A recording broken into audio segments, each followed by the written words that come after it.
మంచిది ప్రేమైనటువంటి దేవుని యొక్క బిడ్డారా, ప్రభు పేరట మీ అందరికీ వందనాలు తెలియజేస్తా ఉన్నాను. మంచిది, మంచి సమయంలో మనము దేవుని యొక్క వాక్యమును ధ్యానించుకున్నాం. ఈ సమయమును బట్టి దేవుడు మనకిచ్చిన అవకాశం బట్టి మనము దేవుని యొక్క చక్కని వాక్యమును ధ్యానించటం. ఎందుకంటే దేవుని యొక్క వాక్యమును ధ్యానించడం దీవరాత్రములు ధ్యానించారు కనుక దేవుని యొక్క వాక్యంలో శక్తి ఉంది. ఆ దేవుని వాక్యంలో దేవుడే ఉన్నాడు కనుక దేవుని యొక్క మాటలు మనము నేరుగా ఈరోజు మనతో దేవుడు నేరుగా మనతో మాట్లాడుతూ ఉన్నారు.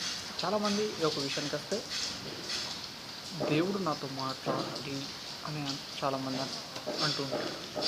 అలాంటి వారికి నేను చెప్పదలుచుకున్న విషయం ఏమిటంటే, దేవుడు ఆది వాక్యమే దేవుడు కనుక ఆ వాక్యము నేరుగా మాట్లాడుతూ ఉన్నాడు.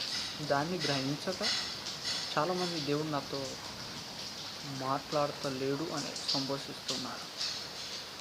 దేవుడు నిజంగా దేవుడైతే నాతో మాట్లాడాలని చాలామంది అంటూ ఉంటారు.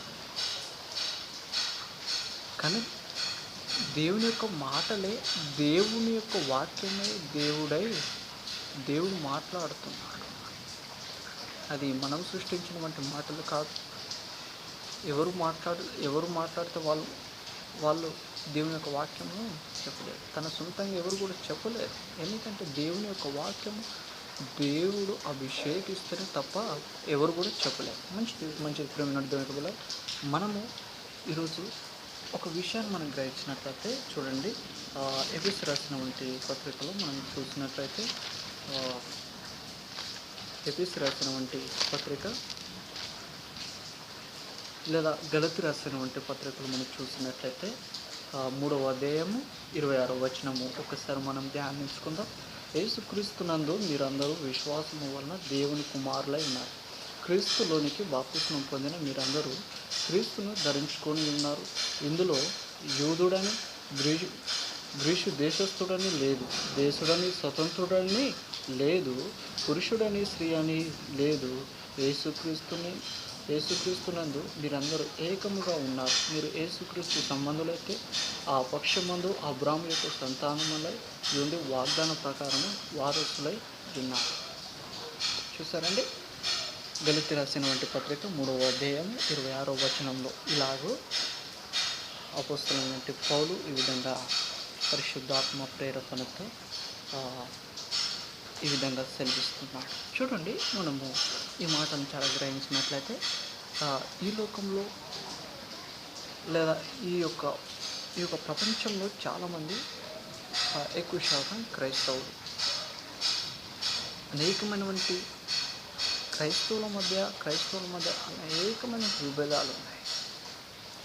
అనేకమైనటువంటి ఆర్గనైజేషన్లు లేదా చాలా ఒకరి పట్ల ఒకరు అసహ్యంగా మాట్లాడటం, ఈ విధంగా చాలా ఉన్నాయి. ఇక్కడ యేసుక్రీస్తు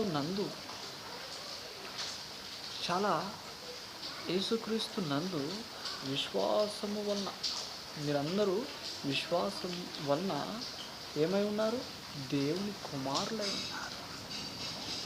మనమందరం దేవుని యొక్క కుమారులు. ఈ విషయాన్ని మనము మర్చిపోతా ఉన్నాము. మీరు అనుకోవచ్చు, లేదండి మేము మర్చిపోవడం లేదని. ఒక్కసారి చూడు, దేవుని కుమారులు, దేవుడు ఒక తండ్రితో ఉన్నటువంటి కుమారులు ఎలా ఉంటారు? కలిసి మెలిసి ఉంటారు. మరి ఈరోజు క్రైస్తవులుగా అనబడుతున్న వంటి వారు కలిసిమెలిసి ఉంటున్నారు. ఒకరంటారు, మీ చర్చి మీ సంఘం యొక్క రూల్స్ ద్వారా పరలోకానికి వెళ్ళలేరు. ఒకరు ఈ విధంగా చేస్తే స్వర్గానికి వెళ్ళలేరు. ఇది మీది తప్పు, ఇది విధంగా తప్పు, అతనికి వాక్యం తెలియదు, ఇతనికి వాక్యం తెలియదు, మరో ఇతర కారణంగా ఏదో మాట్లాడుతూ ఉంటారు. ఇప్పుడు మీ నోటి వెనుక వెళ్ళారా? ఎవరు ఏం చేసినా, ఎవరు ఏ విధంగా వారి యొక్క ప్రేరేపణ బట్టి వాళ్ళు చేస్తున్న విధానం మనం తృణీకరించకూడదు. ఎందుకంటే ఏ విధంగా చేసినప్పటికీ దేవుణ్ణి మహిమపరుస్తున్నారా? యేసుక్రీస్తుని రక్షకునిగాను, దేవునిగాను, రాజుగాను, ఈ సర్వలోకములకు సృష్టికర్తగాను అంగీకరిస్తున్నారు.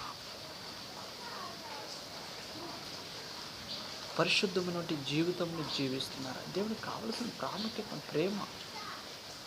ఆ ప్రేమను మనం తొలగిపోయినప్పుడు ఇక నువ్వు ఎలా స్వర్గానికి వెళ్ళేది?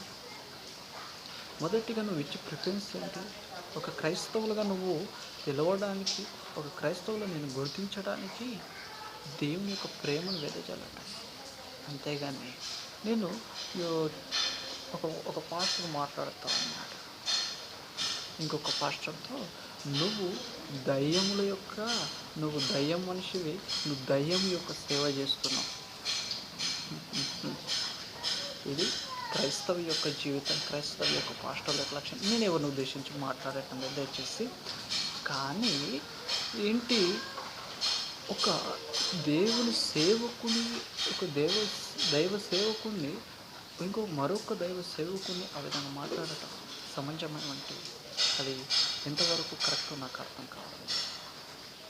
ప్రేమైనటువంటి దేవునికి బిడ్డలారా, కావచ్చు నువ్వు చాలా గొప్పను కావచ్చు, కానీ క్రీస్తు యేసునందు నువ్వు దేవుని యొక్క కుమారులు కనుక మనమందరము సహోదరులము కనుక ప్రేమవంతులారా, చూడండి చాలామంది మనము ఐక్యత అనేది క్రైస్తవ జీవితంలో సైతానుగాడు మొదటిగా దెబ్బతీసేది ఏంటంటే ఐక్యతను విడగొట్టాడు. ఈరోజు ఒక సంఘానికి సంబంధించిన వాళ్ళు దేవుని యొక్క స్వార్థమానంగా ఇంకేదో వీటిని పెడితే మరొక సంఘం వాళ్ళు రాని ఎవ్వరు కూడా. ఇది క్రైస్తవ యొక్క జీవితం. ఇదే నా క్రైస్తవం అంటే, ఇదే నా క్రైస్తవ యొక్క జీవితం అంటే. క్రీస్తు ఏం సెలవిస్తున్నాడు? మాటలు తెలుసు, జీవించడం తెలియదు, నడవటం తెలియదు. వాక్యం తెలుసు, నడవటం తెలియదు. దేవుని యొక్క వాక్యం ధ్యానిస్తున్నా, కానీ నడవడం అస్సలు మనకు తెలియదు. ప్రేమనుడు దేవునికి బిడ్డారా, దేవుడు మనల్ని అందరినీ విశ్వాసము వలన, ఎవరైతే విశ్వాసంతో ఉన్నారో, దేవుని యేసుక్రీస్తుని విశ్వసించి రక్షకునిగాను అంగీకరించి వారి యొక్క పాప జీవితమును తూర్చేసి బాప్తిస్మం తీసుకున్నారో వాళ్ళందరూ దేవుని యొక్క కుమారులు. కనుక మనమందరము సహోదరులు, ఒకరి పట్ల ఒకరిని ప్రేమించే మనసు మనలో ఉండాలి. అయితే మనము ఎందుకంటే మనం అందరము కలిసి ఐక్యత కలిగి ఉండాలి. ఎప్పుడైతే ఐక్యత మనలో ఉంటుందో, క్రైస్తవ యొక్క జీవితంలో ఐక్యత మనం కలిగి ఉంటే అప్పుడు అపవాది కూడా మనల్ని ఏమి చేయాలి. ఆమేన్, హల్లెలూయా. చూడండి, అయితే మనము ఇక్కడ ఏమూట క్రీస్తులోనికి బాప్తిస్మం పొందిన మీరందరూ క్రీస్తును ధరించుకొని ఉన్నారు. ఎవరిని ధరించుకున్నారు? మనం బాప్తిస్మం పొందిన తర్వాత ఎవరిని ధరించుకున్నాం? క్రీస్తుని ధరించుకున్నాం. ఈరోజు బాప్తిస్మం తీసుకొని అనేక మంది పాపాలు చేస్తూ ఉన్నారు. ఇదేనా? దీన్ని ఏమంటే క్రీస్తుని మోసపరుస్తున్నామంటే వాళ్ళు. యేసుక్రీస్తు ఎంతోగానో ప్రేమించి మన కొరకు ఆ దేవుడు ఒక కుమారునిగా రావడం చూడు, ఎంత తను తగ్గించుకున్నటువంటి వ్యక్తి. మరి అలాంటప్పుడు తన యొక్క మాటలను వదిలేసి ఈరోజు పనికిరాని వంటి వారుగా మనం ఉన్నాం. ఇది క్రైస్తవ యొక్క జీవితం కాదు. కనుక ప్రేమను దేవులారా, మనం చాలా గ్రహించవలసినటువంటి విషయం. మనము ఎందుకంటే చాలామంది వేరువేరుగా చూస్తూ ఉంటారు. తక్కువ కులం ఎక్కువ కులంగా చూస్తారు, లేదా భాషలలో చూస్తూ ఉంటారు. ఎక్కువ తక్కువ ప్రేమనుడు దేవునికి బిడ్డలారా చాలా జాగ్రత్త. దేవుని యొక్క వాక్యం సెలవిస్తుంది ఏమని, మనమందరం ఏకమై ఉన్నాము, దేవుని కుమారులం అనబడుతున్నాం. దేవుని యొక్క కుమారునిగా నువ్వు అనబడాలనుకుంటే నువ్వు నీలో ఉన్నవంటి ఆ అస్వతను, నీలో ఉన్నవంటి ఆ గర్వమును, నీలో ఉన్నవంటి ఆ యొక్క విభేదమును నువ్వు తొలగించుకొని, నేను దేవుని యొక్క కుమారుని, క్రైస్తవులందరూ, దేవుని నమ్మినటువంటి ప్రతి ఒక్క విశ్వసించిన వాళ్ళందరూ నా సహోదరులు అని నువ్వు కలిగి ఉండాలి.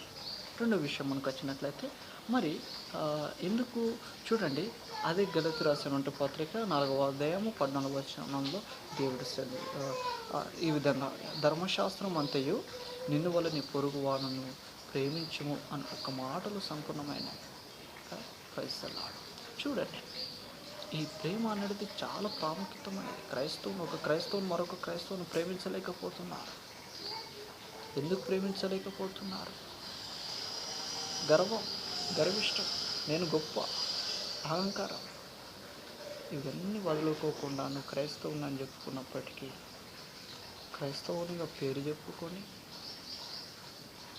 ఆ పరలోకపు తండ్రి యెహోవా దేవుని నువ్వు ఏం చేస్తున్నావు? మోసగిస్తున్నావు. ప్రేమించే ఒక క్రైస్తవుని నువ్వు ప్రేమించలేకపోతే నిన్ను దేవుడు ప్రేమించడు. దేవుడు ఎలాగనైతే నిన్ను ప్రేమిస్తున్నాడు, నీవును నీ యొక్క సహోదరుని, నీ పొరుగు వారిని నువ్వు ప్రేమించు. ఎందుకు ప్రేమించలేకపోతున్నావు? అతను ఏంటి నీ ఎడల తప్పిదం చేశాడు, మరి నువ్వు కూడా తప్పు చేశావు కదా. నువ్వు నీతిమంతుని అయితే కాదు కదా. నాకు తెలిసిన ఒక పాస్టర్ ఉన్నాడు. నేను నా యొక్క సేవ యొక్క విషయంలో, దేవుని సేవ చేస్తున్న విషయంలో